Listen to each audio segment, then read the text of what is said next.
Ça explique toute ma vie, toutes mes différences, etc. Donc après, même si là j'ai encore des doutes puisque le diagnostic n'est pas terminé, mais bon, quand même, je pense que je suis sur la bonne voie. Et quel soulagement, quoi, mon Dieu. Mais c'est juste un truc de fou, en fait. Enfin, et en fait, à la fois, ça mélangeait avec du dégoût et de la colère parce que, en fait, c'est ça, j'étais dégoûtée. Je suis dégoûtée, en fait, de pas avoir su plus tôt. Je suis en colère sur la méconnaissance à ce sujet en France, en tout cas. C'est une catastrophe, en fait, vraiment. Il a fallu quand même que je me renseigne à lire des tas de bouquins, de trucs. Après, bon, tout le monde ne fait pas ça, mais moi, j'ai besoin de comprendre vraiment à fond les choses pour être sûre.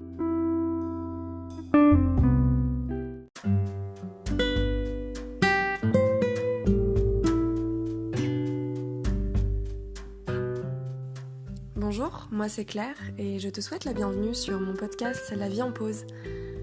Tu trouveras ici mes témoignages et mes réflexions sur des thématiques variées telles que l'hypersensibilité, l'entrepreneuriat, la neurodiversité, donc la douance, le syndrome d'Asperger, etc. Le développement personnel, la créativité. Autant de sujets qui, moi, me passionnent et j'espère t'apportera des réponses à toutes ces milliards de questions que tu peux te poser. L'instant pour faire une pause et pourquoi pas voir la vie en rose.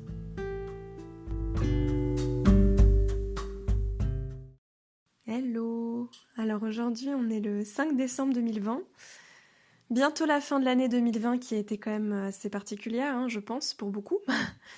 Personnellement, moi ça a été l'une des années les plus compliquées à beaucoup de niveaux. Mais on s'en sort, on va y arriver. En fait, aujourd'hui, le podcast, tu vas le voir, il est découpé en plusieurs parties. En fait, j'explique mon diagnostic, mon pré-diagnostic TSA, donc trouble du spectre de l'autisme. Et en fait, c'est des audios que j'avais préparés pendant plusieurs mois, du coup, pour y aller en fait par étapes. Comme ça te permet de voir un petit peu comment ça s'est passé avant, pendant et après. Donc là, le prochain que tu vas entendre, je crois que c'était en septembre, je ne sais plus. Enfin bon, je te laisse découvrir et puis je pense que je ferai une partie 2 parce que là, je me suis arrêtée à la fin de mon bilan, que j'ai passé tous les tests, etc. Je n'ai pas encore de compte-rendu détaillé de résultats que j'aurai que mi-janvier 2021. Donc je ferai un autre podcast sur la réception de mon bilan plus tard. Voilà, donc j'espère que c'était clair. J'espère que ça va t'aider en tout cas à comprendre certaines choses et puis à y voir un petit peu plus clair dans tout ça. Donc voilà, bah écoute, je te dis à très bientôt. Je pense que le prochain podcast après ça va être un autre podcast participatif avec des témoignages. Normalement sur l'autisme également et sur les phases du diagnostic. Donc je pense que ça t'apportera encore plus de réponses. Et puis voilà, bah, je te souhaite une bonne journée et puis je te dis à bientôt. Bonne écoute. Bonjour à tous. C'est le matin. je suis pas du matin. Pour moi, il est très tôt là. Ouais, il est quasiment 9h, mais voilà. J'ai rendez-vous dans 3/4 d'heure pour mon premier rendez-vous avec la psy spécialisée dans l'autisme. Alors, je voulais vous faire un retour en fait étape par étape pour montrer comment ça se passe, mais en tout cas de mon point de vue, encore une fois, ce n'est que mon expérience. Mais je pense que ça peut aussi vous aider parce que je sais que pour moi c'est quelque chose de très stressant et très angoissant étant donné qu'on nous dit pas grand chose. Donc j'ai envie d'expliquer un petit peu comment ça se passe au fur et à mesure. Donc dans mon cas, j'ai un rendez-vous dans le privé. Je n'ai pas fait appel au CRA, au Centre ressources de l'autisme, mais j'ai fait appel dans le privé parce que il y avait beaucoup trop d'attentes et que je n'avais pas la patience. Ça fait déjà trop longtemps que je fais des recherches et le fait de se lancer, Alors moi, j'ai pas pris le téléphone pour prendre un rendez-vous, j'ai envoyé un message. Il y avait une adresse mail. Donc voilà, j'ai... Mon premier rendez-vous là se passe sur Skype en plus, donc c'est parfait pour moi. Ça m'évite la rencontre, le déplacement et tout ça. Donc pour un premier rendez-vous, je trouve ça chouette. Ce rendez-vous aura pour objet de savoir si ça vaut le coup que je fasse un diagnostic. Parce que bon, c'est du temps, c'est de l'argent. Voilà, et puis pas lui faire perdre son temps non plus à elle. Donc elle va je suppose, me poser beaucoup de questions pendant cette première heure de découverte. Je vais poser les miennes aussi.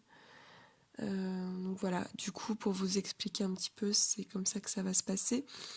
Alors il a fallu que je lui pose plein de questions déjà par message parce qu'elle était très vague. Donc c'était, bon, on a rendez-vous jeudi 3 septembre à 9h30 sur Skype. Voilà. Moi, ça me suffisait pas parce que, ok, sur Skype, mais comment ça se passe concrètement? Qu'est-ce qui va se passer pendant ce rendez-vous? Enfin, je veux dire, moi, j'avais quand même pas mal de questions, donc elle m'a rassurée. Mais quand même, enfin, c'est hyper évasif et je déteste ça. Toujours besoin de clarté, hein. Voilà. Et donc hier, enfin en fait, ça fait un mois que je prépare ce rendez-vous à peu près, même peut-être un peu plus. Enfin, que j'y pense, que c'est toujours en arrière-plan dans ma tête. Et que par moments, quand j'y pense, je me répète ce que je vais lui dire parce que j'imagine les questions qu'elle va me poser, donc je me fais un peu les scénarios possibles. Et voilà, et du coup, j'explique un petit peu. Donc je vais parler, je pense, de mon parcours, de ce qui m'a emmené à penser probablement que je suis autiste, donc toutes mes suspicions, mon cheminement de pensée, etc. Et de lui expliquer un petit peu mon parcours, donc depuis petite, et puis parcours scolaire par exemple, enfin voilà. Et comment j'en arrive à un point aujourd'hui de non-retour. Qu'est-ce qui fait que je fais des démarches? Enfin, voilà, et donc j'ai tout noté. J'ai tout noté hier soir au propre. Voilà, donc j'ai des petites pistes à suivre comme ça. Comme ça me sert au cas où que voilà, je sache pas trop quoi dire, ou je bloque, ou je sais pas trop, j'ai ça. Voilà, donc ça va être le premier rendez-vous. Donc c'est dans 3 quarts d'heure. Donc là, je vais finir mon thé, prendre ma douche et c'est parti. Du coup, je pense que je vous ferai un retour aujourd'hui. Enfin voilà, tout dépend comment je vais me sentir, qu'est-ce qui va se passer aussi. Mais enfin, en tout cas, un retour très proche pour me rappeler bien ce qui s'est passé et vous expliquer un peu. Voilà, donc écoutez, je n'ai plus qu'à me souhaiter bon courage et puis je vous dis à très vite. Alors, du coup, là, on est à la deuxième étape. Je viens de passer l'entretien ce matin, donc de 9h30 à 10h30. Donc pour moi, c'est très tôt. J'ai pas beaucoup dormi cette nuit et ça a été quand même assez stressant. Donc j'avais mes notes à côté au cas où. Et alors, c'est comme j'avais anticipé, la personne, du coup, enfin la psy, déjà elle était à l'heure, donc super, pour moi c'était très confortable. Voilà, et du coup, elle m'a posé la toute première question, qu'est-ce qui vous amène à me contacter? Et en fait, j'ai bloqué, alors que c'était la question sur laquelle je me préparais depuis des mois. J'ai total bloqué en fait. Et du coup, j'ai dit, je ne sais pas par où commencer. Je suis désolée, je sais pas. Et en fait, bon, elle a été super. Cette psychologue, du coup, qui est c'est une psychologue spécialisée dans les troubles du spectre autistique, qui du coup m'a en fait a fait un peu un déroulé de questions. Et en fait, c'était hyper fluide. Du coup, c'était des questions très précises, très pertinentes, auxquelles j'ai répondu de façon claire. J'ai essayé de pas trop m'éparpiller. J'ai essayé de donner le plus d'éléments possible en du coup une heure de rendez-vous. Et franchement, je pense que j'en ai beaucoup dit. Donc je suis très contente de moi. En plus, je sais qu'on va encore communiquer. Mais en fait, ce qu'il en est ressorti... Bon, après ce rendez-vous, j'ai mis du temps. Là, il est quoi? Il est 16h, donc je vous fais un audio qu'à 16h. J'ai mis beaucoup de temps à me remettre de ce rendez-vous parce que... après ce rendez-vous, j'ai fait une grosse crise. Enfin, j'ai vraiment fait une crise de larmes parce que bah, c'était déjà beaucoup d'émotions forcément, mais je ne savais. J'avais un mélange d'émotions en fait. Vraiment, il y avait plein de choses qui me traversaient. C'était complètement. Enfin, en fait, j'ai commencé à sentir les larmes monter à la fin du rendez-vous. Quand elle m'a dit que, ben, clairement, toutes les caractéristiques qu'on a vues ensemble, enfin, je sais plus comment elle m'a dit exactement, elle m'a dit toutes les caractéristiques que l'on a vues ensemble sont des caractéristiques typiques chez les TSA femmes. Euh, voilà. Donc en fait, ça m'a, bah, tout de suite les larmes sont montées. J'ai pas osé pleurer devant elle. De toute façon, c'était la fin du rendez-vous, mais ça m'a vraiment. J'ai fait mais non, sérieux. C'était la réponse que j'attendais depuis tellement longtemps. Et le fait que bah voilà, ce soit une pro, une femme spécialisée là-dedans qui fait des bilans toute l'année, qu'elle me dise ça, ça m'a choquée. En fait, ça m'a vraiment choquée. Et je me suis dit, ok, bon. Et elle m'a dit, voilà, vos réponses étaient très pertinentes. Bon, puis désolée, j'ai été obligée de couper, mais en fait, je disais, voilà, elle me disait que mes réponses étaient très pertinentes par rapport. Et puis ce que j'ai mis en place aussi, parce qu'on a parlé des différentes stratégies de compensation. On a parlé de mes méthodes un petit peu, qu'est-ce que je fais pour apaiser mon anxiété par exemple. On a parlé de différences, en fait de différentes thématiques, différents sujets propres à l'autisme.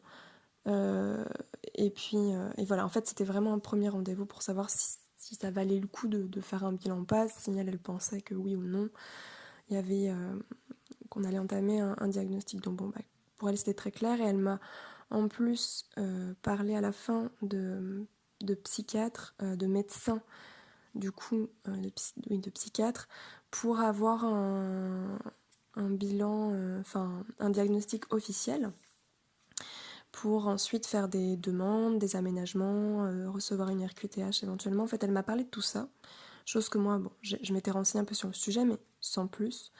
Parce qu'elle m'a clairement dit, dans votre cas, vous avez besoin d'aménagement, que ce soit au travail ou dans vos relations. En tout cas, il y a clairement un trouble anxieux généralisé. Donc, s'il n'y a pas de TSA, déjà, il va falloir que vous fassiez accompagner, certainement pour faire une TCC, parce que là, enfin, vous êtes handicapé, en fait, sur des choses. Et du coup, après, voilà, ce mot est tellement connoté que du coup, il est tellement, enfin, pour moi, il est tellement fort. Et en même temps, bah non, c'est juste oui. Enfin, tout le monde est handicapé sur des choses. Moi, je sais que je le suis au quotidien sur certaines choses. Et c'est vrai que j'ai tendance à beaucoup minimiser ben, à minimiser. Et du coup, pas me rendre compte et de me dire que voilà, je vais y arriver, je vais faire des efforts, je vais compenser et puis je vais me battre en fait. Mais sauf que du coup, c'est pas. Ça a toujours été ma façon de faire, sauf qu'il y a un moment donné, bah là, à 29 ans, je me retrouve totalement épuisée, j'en peux plus. Je suis cassée et que ce soit physiquement, j'ai beaucoup de troubles associés, enfin vraiment, j'en peux plus. Et du coup, j'ai envie d'avoir une vie un peu plus saine, ce que je suis en train de mettre en place, clairement, même dans mon travail, je suis en train d'aménager toute seule, hein, ce que je fais de toute façon. Mais voilà, je sais pas, elle me parlait de tout ça, elle me dit que ça pouvait être pertinent pour moi de faire une demande. Donc j'en sais pas plus par rapport à ça, je vais voir ce qui peut se faire ou pas. En tout cas, bah, du coup, gros soulagement, gros stress aussi. Parce que bah, ça fait longtemps que je me posais des questions, ça fait longtemps que j'avais des doutes et ça commençait vraiment à me torturer l'esprit. Et voilà, du coup, je suis contente déjà d'avoir eu des réponses et du coup, bah, de commencer. Voilà. Donc en fait, je commence le diagnostic en octobre, fin octobre, début novembre, donc d'ici un mois et demi. Donc ça va me laisser le temps de m'y préparer. Voilà, puis je pars en vacances en attendant, donc ça va être bien. Et du coup, ce diagnostic, en fait, il se passe en 2 étapes, en tout cas là, dans la façon dont ils le font eux, dans le cabinet de psychologie. Donc en fait, ça se fait en 2 étapes, 2 demi-journées. Donc une première avec un bilan, avec le test Waze, donc le test de QI en fait, voilà. Donc ça c'est sur une demi-journée, donc là il va falloir que je me déplace.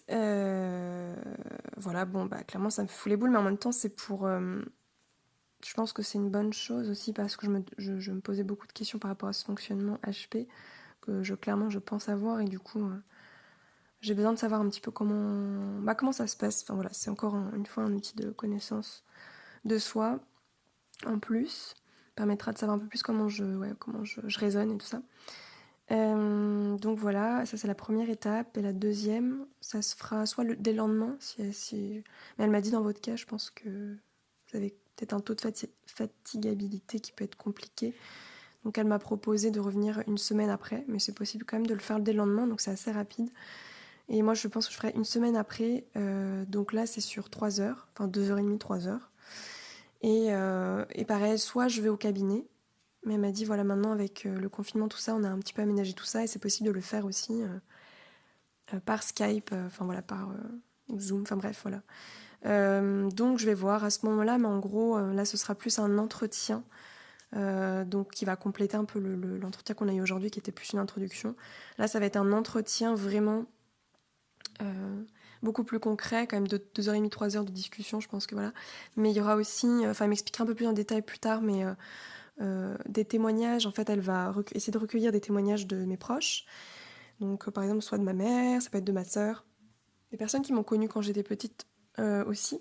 Mais c'est pas une obligation, parce qu'il y a des personnes qui veulent faire vraiment tout ça tout seul, qui ne veulent pas forcément parler à son entourage, chose que je peux totalement comprendre. Mais ça peut donner des éléments en plus pour le compte rendu.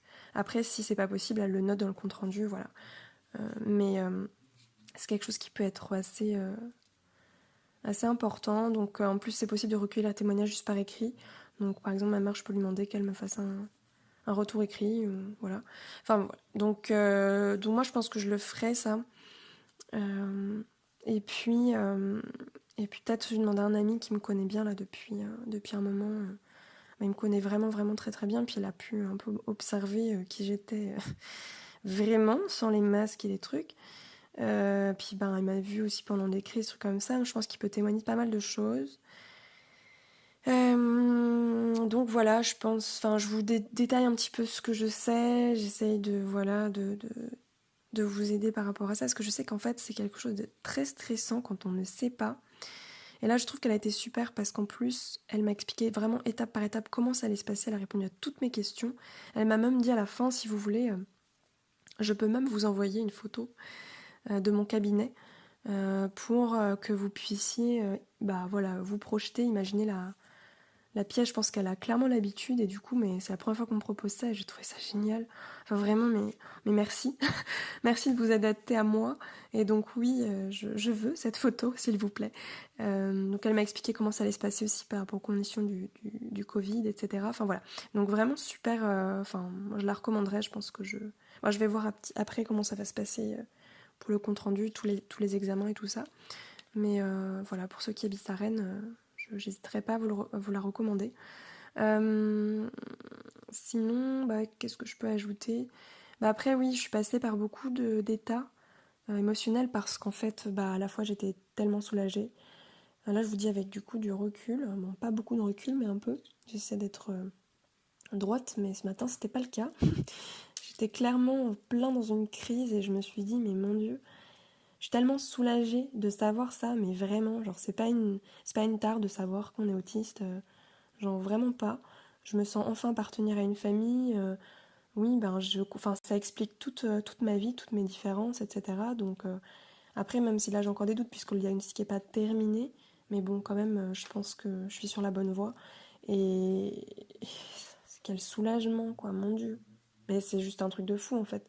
Enfin, et en fait, à la fois, ça mélangeait avec du dégoût et de la colère parce que, en fait, c'est ça, j'étais dégoûtée. Je suis dégoûtée, en fait, de pas avoir su plus tôt.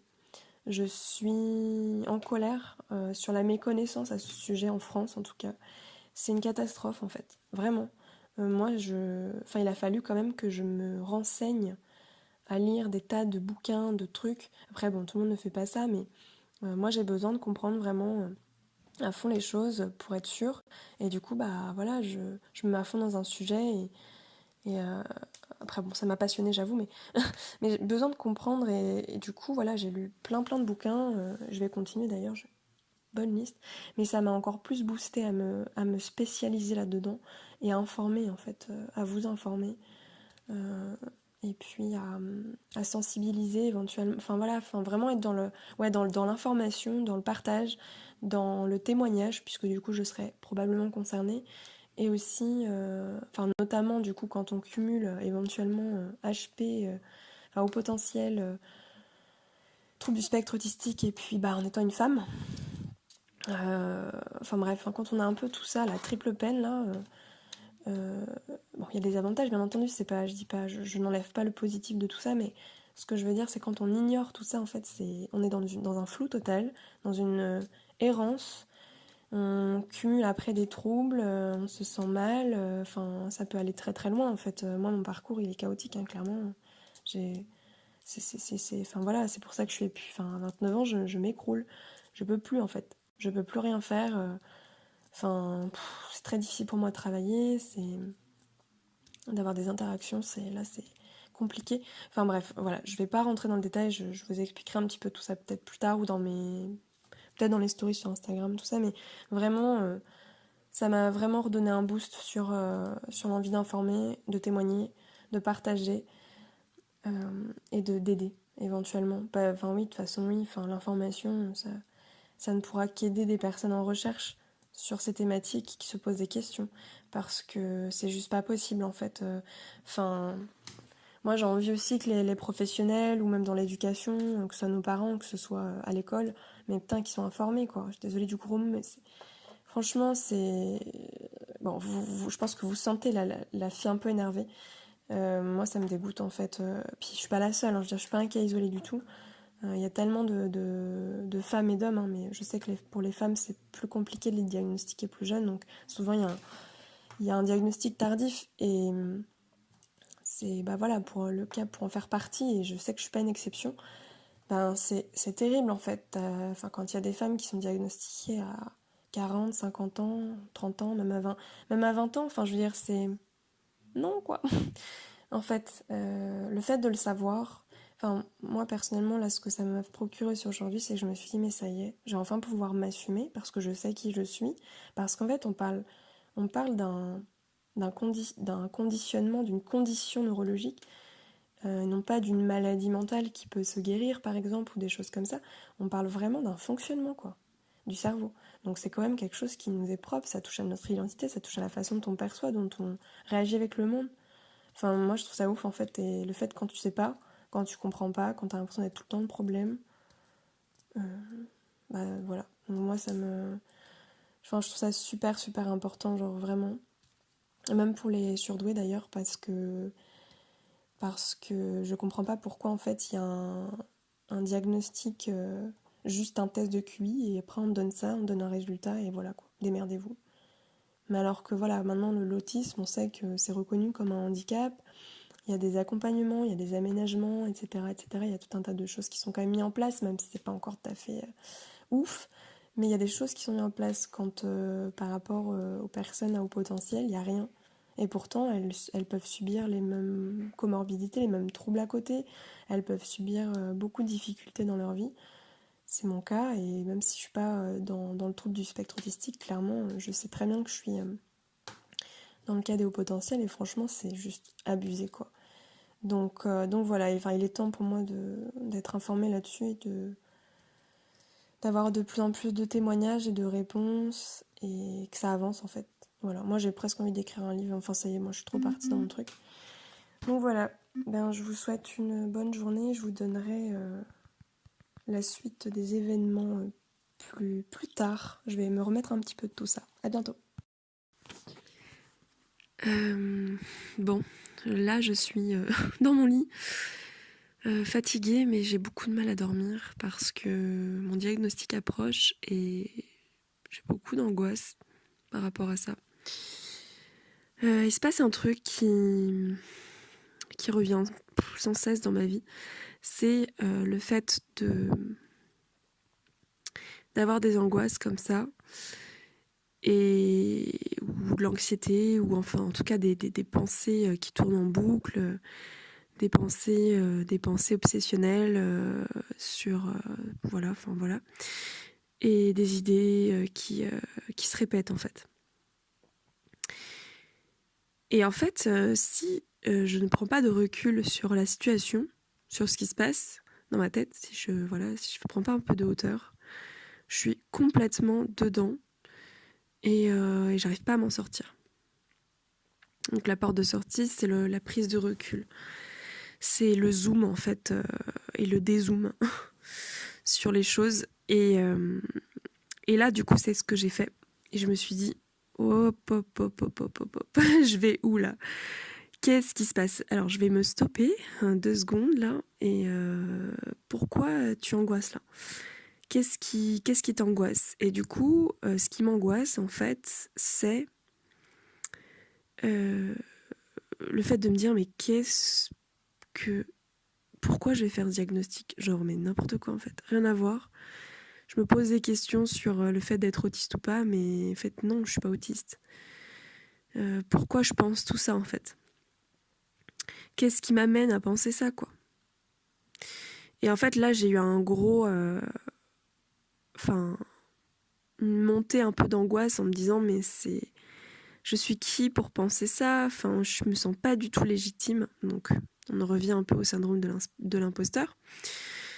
Cette sensation d'illégitimité sur tout, en fait. Enfin, c'est pour ça que je prends de la hauteur, parce que je sais que j'ai ce réflexe et ce biais qui arrive, qui revient sans cesse et surtout.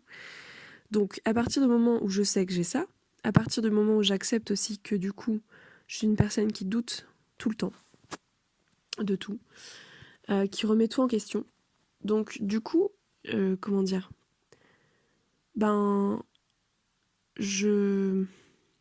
Ça me rassure en fait. Je me dis, ok, je suis comme ça, donc en fait c'est logique. Donc, faut pas que je remette en question tout ce qui m'amène à faire ce diagnostic, puisque c'est quand même des réflexions depuis des mois.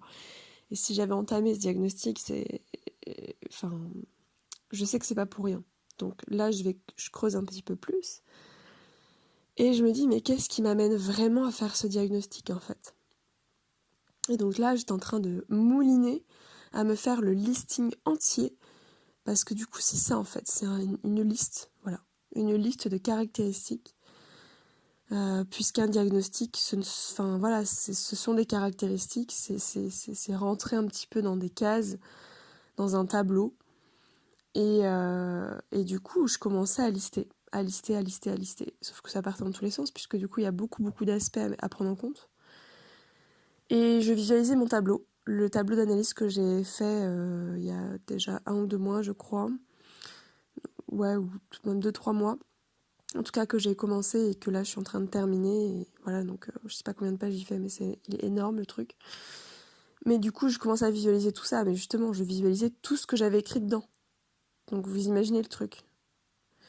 Donc j'étais en train de me dire, non mais là, il est minuit, je vais aller me coucher en fait. Mais c'est pas possible.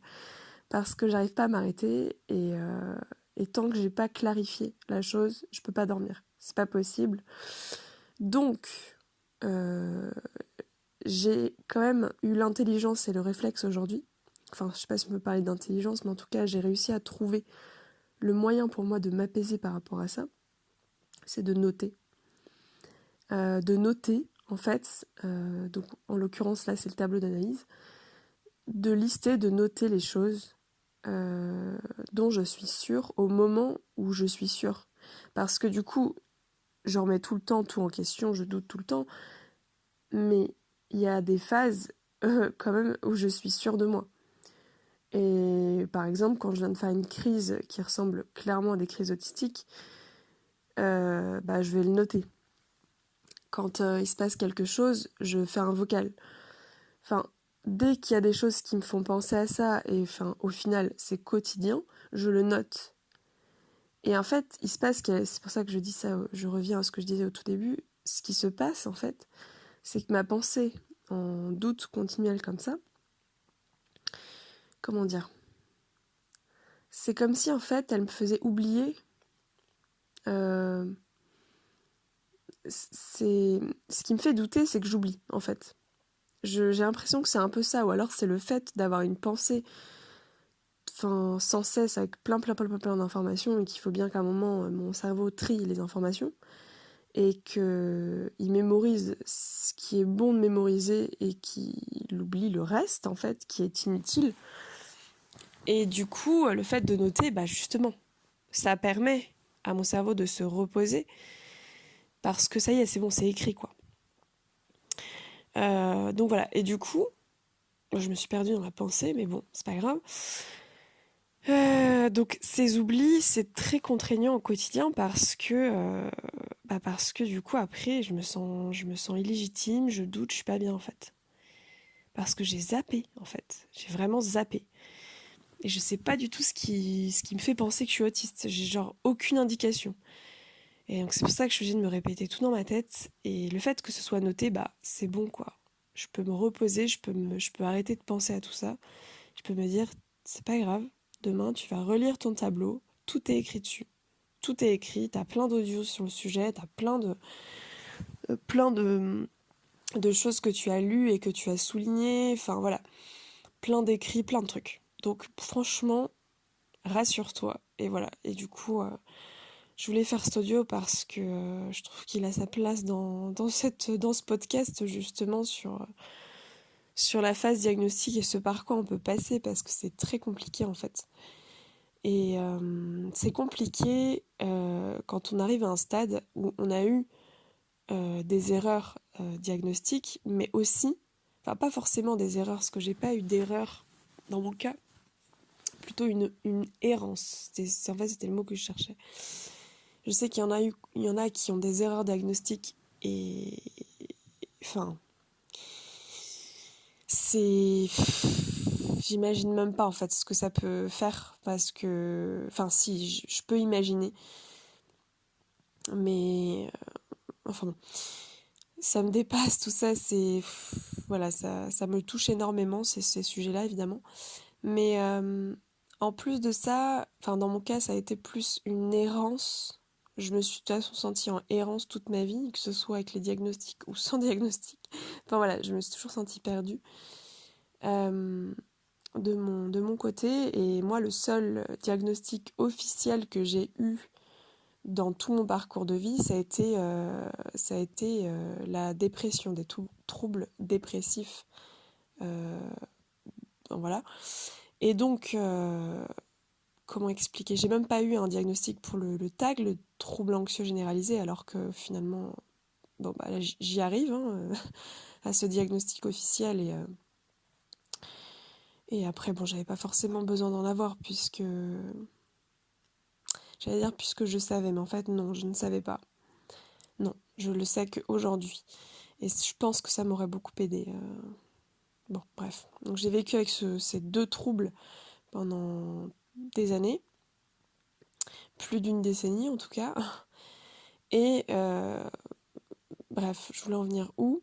C'est que, bah oui, finalement, en fait, ces troubles qui sont souvent associés soit au potentiel, ou enfin en tout cas dans la sphère des neuroatypiques, donc également à l'autisme, au trouble du spectre autistique, ce sont des comorbidités, ce sont des troubles associés qui reviennent régulièrement. Donc en tout cas aujourd'hui, avec tout ce que j'ai appris sur le sujet depuis 3 ans que je fais des recherches, enfin oui, moi il faut vraiment que je décortique tout, hein, c'est vrai que je pars loin quand même. Enfin je creuse, hein, je vais en profondeur dans le truc, mais, mais en tout cas, euh, c'est souvent lié, et ça m'a questionné du coup sur le diagnostic de dépression que j'ai pu avoir à un moment et sur l'anxiété généralisée que je peux avoir, dont l'anxiété sociale, la phobie sociale, enfin voilà, phobie scolaire, etc. Bon, qui font aider les phobies tout court, qui font partie du trouble anxieux généralisé. Mais tout ça m'a vraiment, vraiment questionnée. Je me suis dit, mais ça sort d'où en fait? Enfin, je veux dire, pourquoi? Pourquoi j'ai tout ça en fait? Et, euh, et je me suis dit, mais quand même, est-ce que mon haut potentiel, alors j'aime pas du tout ce terme, hein, je sais pas du tout quoi, mais c'est le terme qui est utilisé par les psychologues, etc., par les scientifiques, donc c'est ce que j'utilise, mais franchement j'aime pas, je sais pas trop d'ailleurs quoi utiliser. Mais en tout cas, est-ce que ce haut potentiel, en plus j'ai l'impression qu'il est dissocié de moi, enfin, comme si j'avais un haut potentiel, mais non, je suis, oui, te dire je suis haut potentiel, enfin bon, bref. Mais ça n'a pas trop de sens, c'est un peu bizarre. Mais en tout cas, euh, est-ce que ce haut potentiel fait que j'avais des troubles de cette nature? Est-ce que ça expliquerait ces troubles, ces comorbidités aussi, etc. Donc oui, clairement ça peut expliquer. Mais dans mon cas, en tout cas, je me suis posé beaucoup la question sur d'autres aspects que ces troubles. Enfin, j'ai fait un peu une espèce euh, de lien, d'association entre plein d'aspects de ma personnalité, de tous mes troubles, etc. Parce qu'il n'y a pas que ces troubles-là, du coup, enfin, il y en a d'autres. Et donc, ça y est, je commence à fatiguer là. Je crois que ça y est, je suis en train de me détendre parce que je suis en train de faire le bilan en fait là. Et donc voilà, et tout ça m'a amené à penser peut-être que je sois autiste. En tout cas, que je fasse partie du spectre autistique. Euh, et que je fasse partie de ce spectre et que du coup, ça explique énormément de choses en fait. Sur ma perception, sur mon référentiel, sur la communication, sur les interactions sociales, sur tout ce qui est lié à l'empathie, à l'émotionnel, tout ce qui est lié au cognitif, aux intérêts qu'on appelle les intérêts spécifiques, toutes les crises que j'ai faites et que je fais encore, tous les gestes stéréotypés, les stéréotypies, etc. Enfin, bref. La pensée rigide, même si est-ce que c'est vraiment lié à l'autisme ou pas, j'ai lu des choses sur le sujet et certains disent que oui, d'autres vont dire que c'est lié à l'anxiété. Enfin, tout ça, tout est mélangé en fait. C'est très compliqué de faire ressortir chaque spécificité en fait. Quand on a, je sais pas combien de trucs en même temps en fait. Enfin, moi, j'ai l'impression d'être tellement complexe et voilà. Mais bon. Après, l'essentiel dans ce diagnostic pour moi, enfin ma recherche en fait de faire tout ça parce que bon je fais pas ça pour le plaisir après bon c'est tellement devenu mon intérêt spécifique que du coup bah en fait si je prends c'est passionnant si je prends plaisir mais au-delà de ça c'est aussi une espèce de colère intérieure une espèce de je cherche le mot parce que chaque fois les émotions c'est très difficile de mes ressentis mais cette espèce de révolte je dirais euh, c'est pas une vengeance, mais en tout cas, ayant souffert, enfin, tellement d'années, tellement en fait, et en silence, que euh, je ne souhaite ça déjà à personne, mais que j'ai pas envie, enfin, j'ai pas envie de voir ça se répandre de plus en plus et chez d'autres personnes ou hyper jeunes, enfin. Je veux dire, il faut que les choses, elles changent, en fait. Je pense vraiment aux autres, là, pour le coup. Euh, Il y a vraiment trop de problématiques. Enfin, on sait bien que la société, elle est clairement, mais clairement pas adaptée. Pas encore suffisamment. Et sur plein d'aspects. euh, Dans la sphère de l'éducation, même, même les parents, hein, du coup, qui sont pas informés en fait. Euh, et aussi, en fait, les gens en général ne sont pas informés sur ces sujets. Et ça, c'est problématique. Ça, c'est problématique parce que ça crée énormément euh, d'exclusion, de stigmatisation du coup, mais en tout cas d'exclusion de souffrance, de troubles qui apparaissent. Comment je cherche un peu le terme, j'ai un peu de mal à parler, mais ça m'énerve parce que je visualise les choses, je les ressens, mais j'ai trop de mal à les expliquer. Des fois, c'est compliqué. Donc, c'est pour ça que d'habitude, je fais mes podcasts quand je suis un peu plus réveillée quand même. Mais là vous voyez un peu l'autre versant, quoi. Enfin, bon. Du coup, je vais peut-être m'arrêter là. C'est peut-être mieux pour moi comme pour vous. Mais en tout cas, voilà. Moi, ça me dégoûte, en fait. Je suis très attristée pour...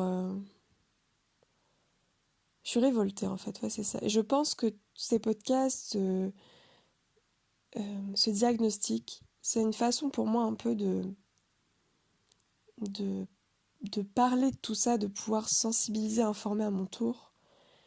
Et, et je le fais pour moi, évidemment, mais je sens quand même quelque chose que enfin, j'ai l'impression de faire ça aussi beaucoup pour les autres. Je pense que c'est un peu ma mission, je sais pas, mais je ressens quelque chose vraiment de très très très fort par rapport à ça. Je ressens une injustice en fait. Une injustice très forte. Une incompréhension, Ouais. Et, et du coup, ce diagnostic, quand je vais le passer, c'est-à-dire dans 2 semaines à peine, oh là là, ça va passer trop vite. Pouh, mon Dieu. Il va me falloir du soutien moral. Mais en tout cas, voilà, ce diagnostic, j'ai l'impression que je vais servir de cobaye en fait. J'ai l'impression que je le fais pour moi, mais je, je m'en sers aussi euh, pour en parler en fait. Pour en parler parce que moi j'ai vu très peu de témoignages par rapport à ça. Avant, pendant, après le diagnostic. Et c'est hyper angoissant. Et du coup, bah voilà, je trouvais ça intéressant et... Enfin, plus qu'intéressant, en fait, c'est pas vraiment le bon mot, mais... Euh, ouais, peut-être généreux. Oh, je sais pas, j'arrive pas à trouver les bons mots, ça me saoule. Mais en tout cas, bon, c'est un acte, je trouve, qui est aidant. Ah, ça m'énerve de pas trouver le mot. Bon, c'est pas grave. Vous avez compris, j'espère. Voilà, bon, je vous laisse sur ça et puis sur les prochains audios, du coup, sur le parcours. Concrètement, comment ça se passe. Voilà, ça fait déjà 20 minutes que je parle, super. Allez, à bientôt. Alors, aujourd'hui, là, je vous fais un retour sur la passation des tests. Alors, je n'ai pas eu le temps et honnêtement pas la force de faire un audio juste avant le test, mon diagnostic. Pendant non plus. J'ai fait des stories sur Instagram, mais en fait, j'ai pas refait d'audio et j'en ai tellement parlé autour de moi que j'en pouvais plus après. Et après, à la fin des tests, j'étais tellement crevée. J'ai eu besoin de prendre 2 jours pour me reposer. Donc là, ça fait donc 2 jours que je les ai passés.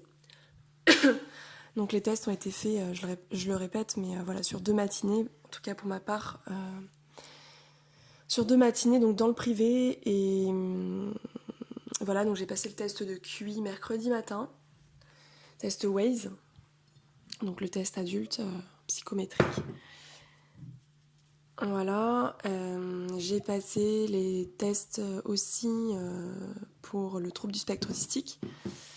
Donc je vais vous expliquer un petit peu dans les grandes lignes ce que j'ai passé, parce que je sais que dans le diagnostic de l'autisme, tout le monde ne passe pas ça. Ou alors, il y a peut-être des choses que moi, j'ai pas passées. Bon, en tout cas, je vous explique brièvement, parce que je peux pas rentrer dans les détails, étant donné que ça peut vous biaiser aussi pour votre passation. Mais je peux vous expliquer dans les grandes lignes ce qu'il va y avoir. Déjà, le test de QI, c'est... Bon, vous le savez, je pense, mais voilà, c'est tout ce qui est logico-mathématique, visio-spatial, on travaille le verbal aussi. Alors, j'ai été étonnée par contre parce qu'il y avait un tour de culture générale. Bon. Voilà. Bon, en tout cas, c'était comme ça le test. D'ailleurs, moi, il a fallu à un moment... parce que du coup, je l'ai passé en 2 fois. Je l'ai fait première fois mercredi matin. Et la deuxième fois le jeudi. Enfin, la suite, je veux dire, pas. Je l'ai pas passé 2 fois, mais j'ai passé la suite le jeudi. Ça a été découpé, quoi. Et en fait, je pensais refaire qu'un test. Enfin, je pensais faire qu'un test le jeudi, mais en fait... j'étais obligée d'en refaire un test complémentaire, donc un test complémentaire, parce que mon résultat était trop hétérogène dans une même famille de tests.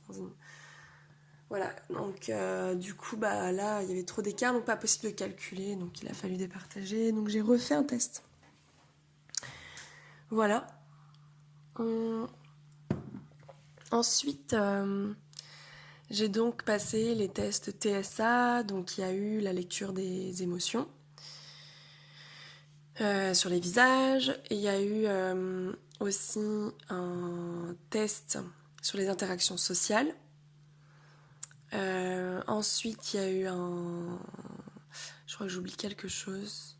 J'ai eu un premier entretien et il y a eu un deuxième entretien plus poussé avec des questions ouvertes mais quand même précises par rapport à l'autisme, hein, bien sûr, par rapport à ce qui l'intéresse. Et du coup, bah là, on discute pendant 1 heure, voilà, on échange là-dessus. Je crois que c'est tout. Je crois que j'ai tout dit. Et ensuite, là, donc on a fini les tests et en fait, elle va m'envoyer un questionnaire en plus. Je ne me rappelle plus du nom. Non, c'est pas Ladi ou quelque chose, ou Lados ou quelque chose comme ça. Enfin, je sais plus trop, mais en gros, c'est un questionnaire qui ressemble beaucoup à l'Aspie Quiz. Donc, comme un QCM, en fait, on répond tout à fait, pas vraiment, ou pas du tout. Enfin, vous voyez. Donc, on répond aux questions fermées, du coup. Et qui sont précises et liées à l'autisme également. Et je crois qu'il y a 100 ou 200 questions, quelque chose comme ça. Donc ça, elle va me l'envoyer, je vais pouvoir y répondre de chez moi, posément. Et en même temps, il faut que je sois très spontanée dans mes réponses, il ne faut pas que je réfléchisse. L'idée, c'est pas de réfléchir, c'est vraiment de donner la première réponse qui me vient. Donc ça, j'attends qu'elle me l'envoie. Ensuite, j'attends aussi qu'elle appelle ou qu'elle demande un témoignage écrit des personnes que je choisis d'ailleurs dans mon entourage. Alors ça, ce n'est pas une obligation, c'est juste un complément pour le compte rendu final. Donc c'est aussi pour savoir un petit peu comment je me comportais quand j'étais petite, hein, clairement, bébé ou tout ça. Donc voilà, mais c'est pas une obligation. Moi, je vais faire, j'ai accepté et du coup, je pense que 2 personnes vont témoigner. Donc 2 personnes de ma famille, en l'occurrence ma mère et ma grande sœur. Voilà, et puis sinon qu'est-ce qu'il y a aussi Ah oui, elle me demande en fait de mon côté un tableau d'analyse un peu, enfin en tout cas des documents, des choses que je puisse noter, des choses que j'observe chez moi, etc. Voilà, une sorte d'auto-analyse que j'ai préparée. Et donc bon, moi ça fait plusieurs mois que je le prépare évidemment. J'ai pas attendu qu'elle me le demande pour que je le fasse, hein, donc j'avais déjà commencé. Du coup, j'ai de mon côté fait un tableau qui fait quand même 50 pages. Voilà, voilà.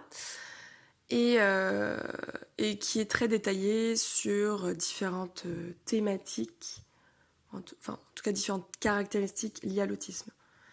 Et aussi le haut potentiel, parce que finalement, il y a des choses qui s'imbriquent et qui se ressemblent. Donc voilà, du coup, je vais lui envoyer tout ça. Par contre, je suis dégoûtée parce que j'ai mes résultats que mi-janvier. Voilà, donc c'est pour ça que je préfère quand même faire cet audio déjà dans un premier temps. Et voilà. Et puis peut-être faire un audio dédié après à la réception des tests, du diagnostic, du résultat, pour savoir concrètement et plus en détail la façon dont je réfléchis, la façon dont je perçois le monde, même si, bon, moi je le sais si vous voulez, mais là elle rentre dans mon cerveau, elle peut le mesurer.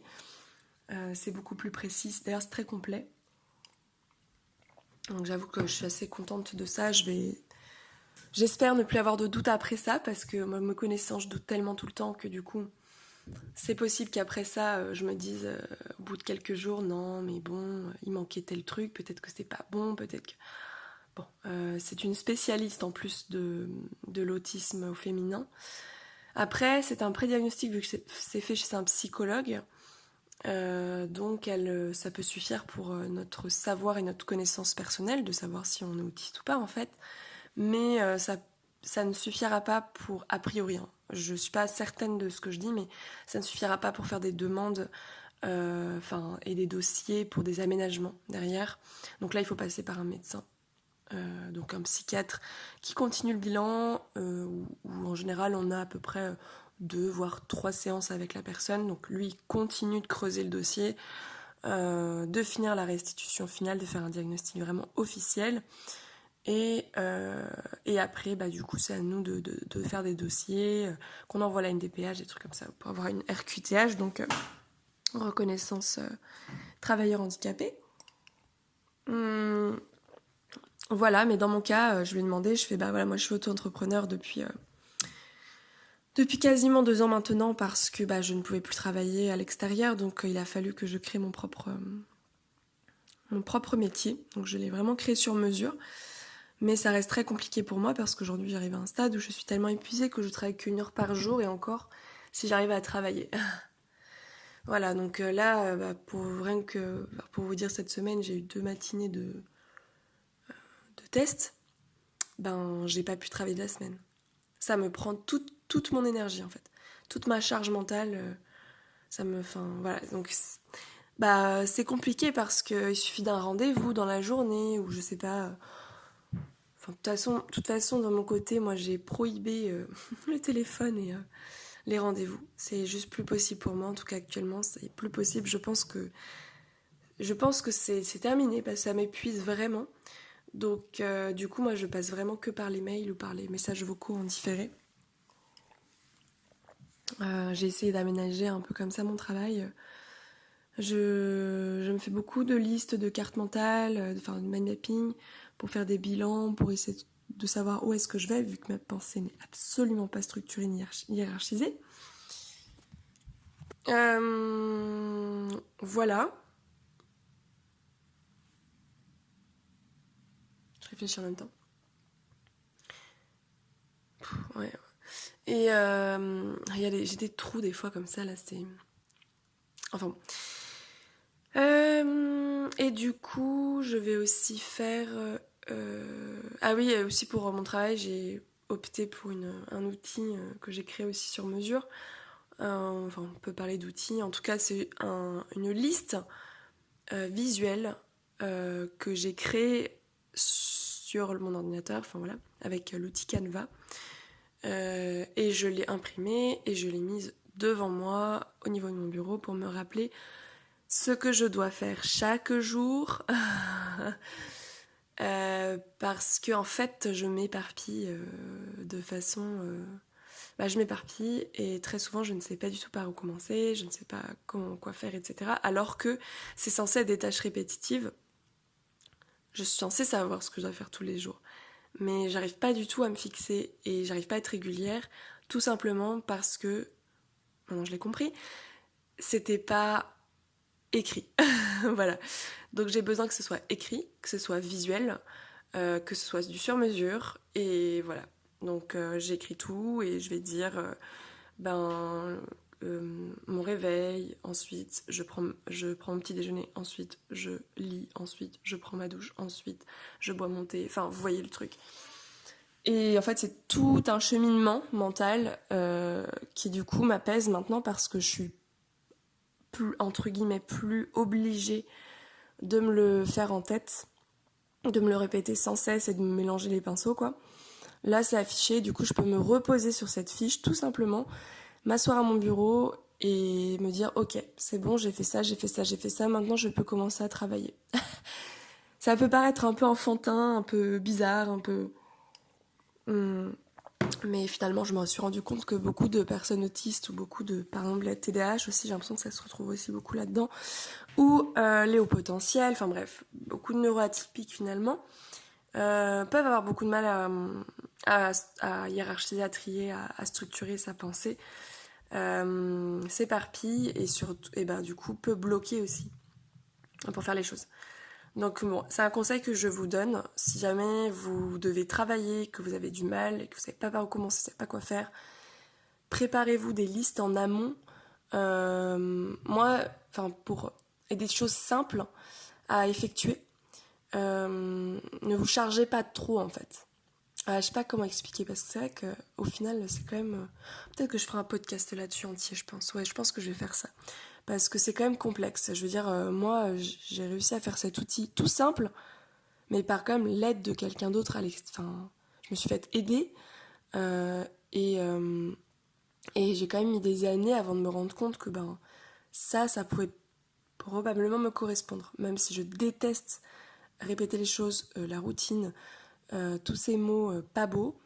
Mais au final, je suis quelqu'un de très ritualisé, je fais énormément de rituels, j'ai énormément de routines. Donc tout ça, c'est très psychologique chez moi en tout cas. Voilà, et du coup, ça peut faire peur de le faire, et on peut se bloquer à cause de ça, alors qu'en fait, comment expliquer? Bon, moi, je me suis embrouillée. J'espère que vous avez compris.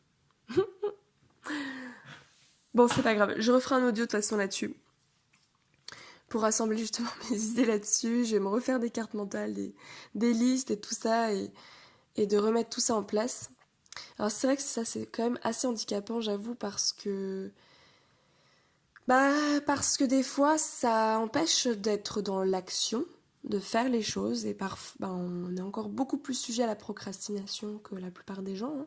C'est pas de la flemme, c'est clairement pas ça, c'est vraiment un souci, si je peux dire, de pensée déstructurée, je dirais. Moi, c'est comme ça que je le vois et que je le perçois chez moi. Je sais pas comment c'est chez vous, etc., comment vous le voyez, mais voilà. Et je pense que c'est lié à la pensée divergente, donc arborescente, un peu qui éclate, analogique. Mais je pense que c'est plus complexe que ça. Parce que, ouais, je pense que c'est plus complexe que ça. Il y a un truc qui se passe qui fait que ça bloque. Donc après, je me dis aussi peut-être parce que, en tout cas les autistes, après je sais pas pour le reste, mais on a une pensée vraiment en image, on voit les choses, on voit les choses. Moi dans ma tête, même dans mon vocabulaire, j'utilise souvent ah oui, je vois ce que tu veux dire. Ah mais tu vois, c'est comme ça. Genre, mais est-ce que tu vois ce que je veux dire? Enfin, euh, genre quand on m'explique quelque chose, je me dis ah ok c'est bon, j'ai visualisé le truc, j'ai compris. Bon, bref, tout ça pour dire que j'ai toujours une vision des choses dans ma tête. C'est comme ça que ça se passe, ce qui fait que extérieurement en fait c'est logique que il faut que je visualise quoi. Il faut que je vois, il faut concrètement que je vois. Et d'ailleurs je reviens sur le test de QI, mais ça aussi je ne savais pas. Il y a 80% du temps, même 90% du temps, c'est oral. C'est-à-dire que c'est des consignes orales et nous, on doit parler oralement. Et c'est pour ça que je me dis, des fois, c'est pas du tout adapté pour les autistes, je trouve, parce que, moi, clairement, j'ai beaucoup de mal à l'oral. Donc, il a fallu que je redemande des précisions, que je lui fasse reformuler, que je répète aussi ces phrases dans ma tête pour bien les scanner et pour visualiser. En fait, ça fait vraiment en mode traduction, quoi. Et je sais pas du tout comment raisonnent les autres, du coup. Enfin, je sais pas si tout le monde est comme ça, ou... Enfin, je pense pas. Mais vraiment, sinon, je sais pas du tout par où ça passe. Voilà, voilà. Et le truc, c'est que c'est ce que je lui ai expliqué, c'est que dans mon cas, moi, je visualise les choses, j'assemble, et en fait, qu'est-ce qui se passe dans ma tête, c'est que... D'ailleurs, j'ai trouvé ça très bizarre, la façon dont ça s'organise dans ma tête avec le test de QI. Ça m'a fait vraiment fait tilter. J'ai remarqué à quel point je... Ah, comment expliquer? C'est ça qui est bizarre, en fait. Pour ça, j'arrive pas à comprendre. Je vous explique mes réflexions, du coup, là, à voix haute, mais... j'ai remarqué que j'arrive facilement à classer les choses euh, de façon fulgurante. Je sais pas comment expliquer. Euh, tout se, tout se met dans des boîtes, un peu. C'est un peu le délire. Et en même temps, je me sens complètement éparpillée et j'arrive pas à ranger. Ah ouais, ça me questionne vraiment parce que... Tiens donc. Je sais pas, peut-être qu'il y a un... Ah si, peut-être que du coup... Ah oui, ok, c'est bon, si je pense que j'ai compris. C'est qu'en fait, je pense que du coup, ma pensée de base, elle est divergente, elle est complètement éclatée. Elle parle dans tous les sens, elle a du mal à se structurer, voilà, elle fait des liens dans tout, enfin voilà. C'est vraiment comme ça que je le ressens. Et elle est visuelle, elle est très imagée, etc. Elle est aussi basée sur des ressentis. Enfin, après, je sais pas si on peut parler du coup là de pensée, mais en tout cas, moi, elle est très intuitive, très liée à l'émotionnel, au ressenti, au perceptif. C'est... Voilà, il n'y a pas photo, quoi. Et... Et qu'est-ce que je voulais dire? Ah oui. Par contre, lors du test de QI, c'est ça qui m'a étonnée. Je me suis dit, comment j'ai arrivé à faire ça? C'est parce que je pense que ça a utilisé une partie de mon cerveau. Et en fait, c'est ce qui se passe après mon cerveau éclaté. C'est-à-dire qu'il y a un moment où, quand j'ai compris le truc, où j'ai un espèce... Ah, c'est bizarre à expliquer du coup, parce que à la fois c'est déstructuré, en même temps c'est très carré, quoi. Euh, C'est très classé dans ma tête. Donc je sais pas, peut-être parce que ça fait... Quand cette zone-là du cerveau elle est activée, c'est très efficace. Et du coup j'arrive facilement à organiser les choses et à classer et clac, clac, clac, clac, quoi. Comme un ordinateur en fait. Et à visualiser d'ailleurs sur l'ordinateur tous les dossiers, les sous-dossiers, les machins. C'est bizarre ce truc. En fait, il faudrait que je trouve un bouton. Quand j'ai ma pensée qui est trop éclatée, il faudrait que je trouve un bouton à appuyer, genre le mode, mode classement, s'il vous plaît. Faites le tri, s'il vous plaît. Parce que c'est vrai que, ouais, ça peut demander un effort, mais une fois que c'est enclenché, c'est facile. Je sais pas, c'est espèce de truc entre les deux là qui me manque un peu. Ouais, il y a un, je sais pas, il y a un moment où ça appuie sur un bouton dans mon cerveau. Enfin bon, bref, 20 minutes que je parle, je vais m'arrêter là. Mais je voulais vous dire en tout cas que la façon dont je l'ai ressenti, bon, pour moi ça s'est très bien passé ce test. Je suis passée vraiment en mode ascenseur émotionnel de dingue. Le mercredi, je suis ressortie, j'avais pas dormi, donc j'ai dormi que 3 heures. J'étais hyper anxieuse, donc elle l'a pris en compte, je l'espère. Ensuite, purée, il faut que je me dépêche moi. Ensuite, du coup, j'étais hyper agitée. Ça m'a fait trop bizarre parce que je me suis observée pendant toute la séance. Ça m'arrive souvent de faire des dézooms comme ça où je m'observe en même temps que je fais les choses. Et là, je me suis dit, mais waouh, la façon dont je suis, c'est un truc de dingue en fait. J'arrêtais pas de regarder ailleurs, hyper agitée, je faisais plein de gestes stéréotypés, c'était trop bizarre. Enfin, je pense que j'avais beaucoup de mal à gérer mon stress. Bon, bref, et voilà, et du coup, je suis ressortie de ce test qui j'étais ultra stimulée. Je pense parce que j'avais dû sécréter un max de cortisol, j'étais trop réveillée. Par contre, mon corps était épuisé. Donc, j'ai pas réussi à dormir, et après, bon. J'ai fait ma nuit de sommeil et le lendemain, c'était en visio, donc j'étais chez moi, donc c'était juste parfait. Et là, par contre, ça m'a bouleversée par rapport à toute la passation liée à l'autisme, évidemment. Bon, c'est pour ça qu'aujourd'hui, j'ai pas de doute, mais ça n'empêche que dans quelques jours, dans quelques jours, je ne m'étonnerais pas si j'en ai encore. Mais sur le coup, en tout cas, j'ai été très bouleversée par rapport à des tests, des questions. Je me suis vraiment aperçue de mes difficultés, En fait, j'ai pris tout dans la figure, quoi. Je me suis vraiment aperçue qu'il y avait des choses que je captais pas du tout. Mais vraiment pas. Des choses sur lesquelles j'avais beaucoup de mal. Et donc, en fait, c'est tout l'objet de mes podcasts. Hein. Je n'invente rien. Je pense que je me suis fait une bonne analyse de moi-même.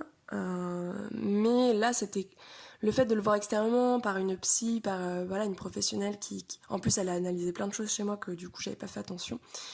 Bah là c'était ouais, elle a remarqué mon stress, elle a remarqué la façon dont je réagissais, mes gestes stéréotypés, elle a remarqué même chez moi, elle a fait attention des détails chez moi. Elle a bien vu que tout était placé la même façon que la dernière fois, qui avait 1 mois et demi, je crois. Donc elle a bien capté que voilà, y a une certaine rigidité ou rituel enclenché chez moi. Après voilà, c'est des petits détails, c'est un ensemble, hein, il faut prendre cet ensemble de détails. C'est pas parce que voilà, on met les coussins de la même façon que la veille qu'on est autiste. Hein. C'est juste voilà, c'est plein de petits éléments comme ça qu'elle a pu prendre en compte et c'est surtout la façon, le rapport avec ça parce que c'est ça qui est important en fait. Donc c'est ce qui se cache derrière nos actions, derrière nos comportements, derrière nos réactions, etc. Donc voilà, donc ça m'a bouleversée. Je me suis dit, mon Dieu, mais voilà, j'ai 29 ans et en fait, c'est dingue quoi. Bah, c'est ouf quand même de m'apercevoir que bah, si je suis autiste, enfin, que je fais partie de ce spectre, parmi aussi peut-être le spectre de la douance, je ne sais pas, enfin, je sais même pas si ça se trouve j'ai un TDAH, j'en sais rien, enfin, mais je me dis, voilà, c'est un truc de dingue, ça explique tout. Honnêtement, ça explique tout.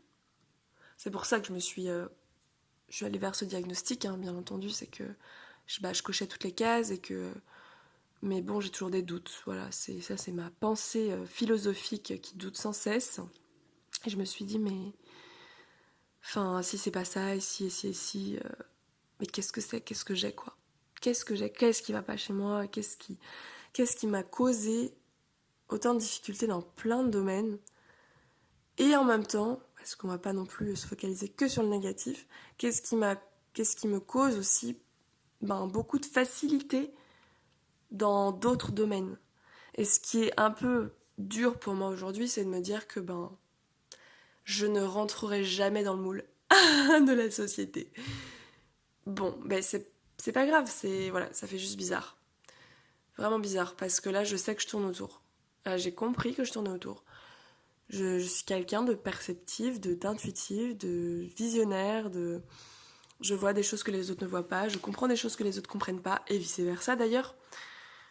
Et aussi, je suis quelqu'un de tellement analytique, observatrice, je décortique tout, quoi. Donc je vois des choses que les gens ne voient pas, je comprends des choses que les gens ne comprennent pas, encore une fois. Et je ne suis pas au milieu, je suis dans deux extrêmes. Donc voilà. Donc ça facilite pas les échanges, ça facilite pas les interactions, c'est logique en fait.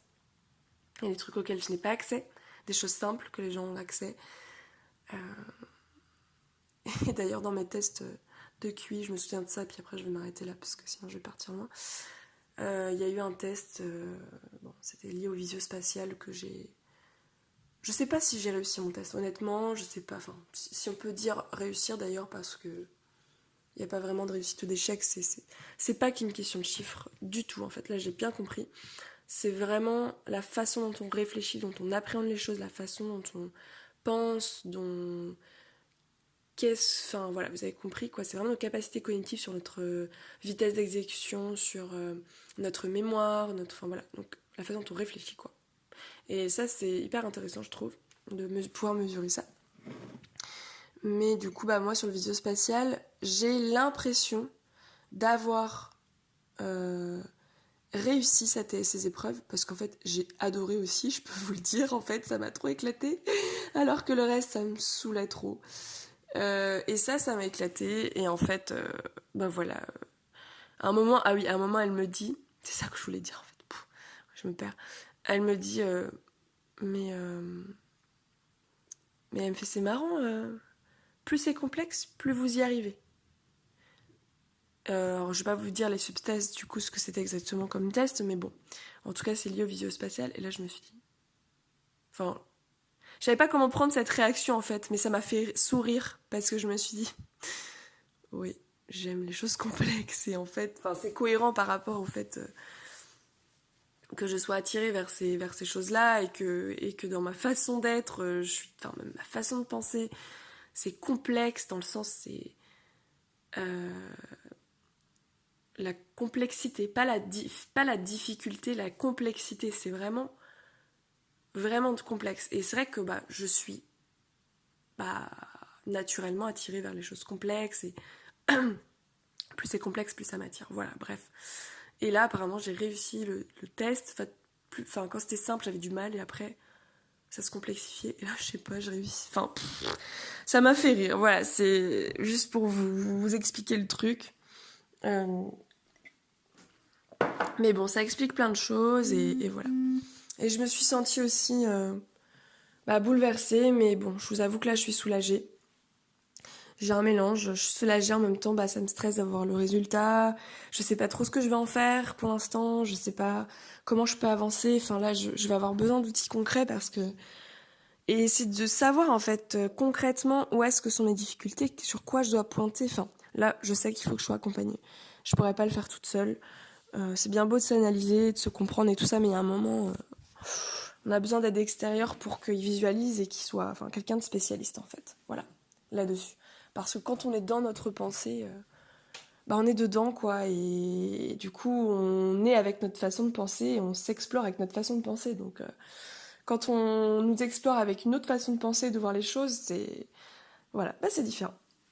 Je vous laisse là-dessus. À bientôt! Seulement si le podcast t'a plu, alors je te laisse t'abonner, partager autour de toi, donner ton avis, un commentaire, afin de soutenir ce podcast et permettre de le faire grandir. Je te remercie infiniment et je te dis à très bientôt.